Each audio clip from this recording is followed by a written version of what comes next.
উচ্চ মাত্রার ফাইবার গুণ সম্পন্ন এই কলার মোচা কিভাবে বাছতে হয় সেটা দেখে নিন।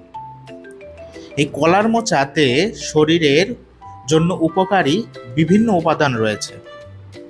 এই উপাদানের মধ্যে fibre, protein, potassium, magnesium, calcium, phosphorus, iron এবং ভিটামিন ই পাওয়া যায়, যা বিভিন্নভাবে কাঁচা অথবা রান্না করে কিন্তু আমরা এটাই আমাদের শরীরের জন্য ব্যবহার উপযোগী করতে পারি। এছাড়া রয়েছে ডায়াবেটিস নিয়ন্ত্রণে খুবই কার্যকরী একটি ভূমিকা রয়েছে কলার মোচার। রক্তশূন্যতা, যেমন নারীদের বিভিন্ন সময় এই রক্তশূন্যতার কিন্তু সমস্যা দেখা দেয়, আর নারীদের হয়েই থাকে। এই কলার মোচা কি করে, রক্তের যে হিমোগ্লোবিন রয়েছে এই হিমোগ্লোবিনের মাত্রা বাড়িয়ে দেয়, ফলে রক্ত সমস্যার সমাধান কিন্তু এখান থেকে হতে পারে। ভিটামিনের উৎস, এই ভিটামিনের উৎস হিসেবে ভিটামিন এ, সি এবং ই পর্যাপ্ত পরিমাণে এই কলার মোচাতে রয়েছে। এতে প্রচুর পরিমাণে ফাইবারও রয়েছে।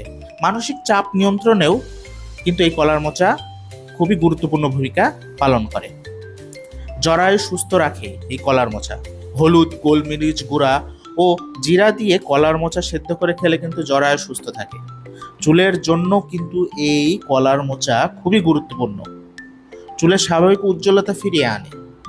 এতে থাকা বিভিন্ন উপাদান প্রাকৃতিকভাবে চুলকে নরম করে এবং চুলের বৃদ্ধি ঘটায়। এত সব গুণ সম্পন্ন এই কলার মোচা কিন্তু আপনারা অবশ্যই আপনাদের নিয়মিত খাবারের তালিকায় রাখবেন।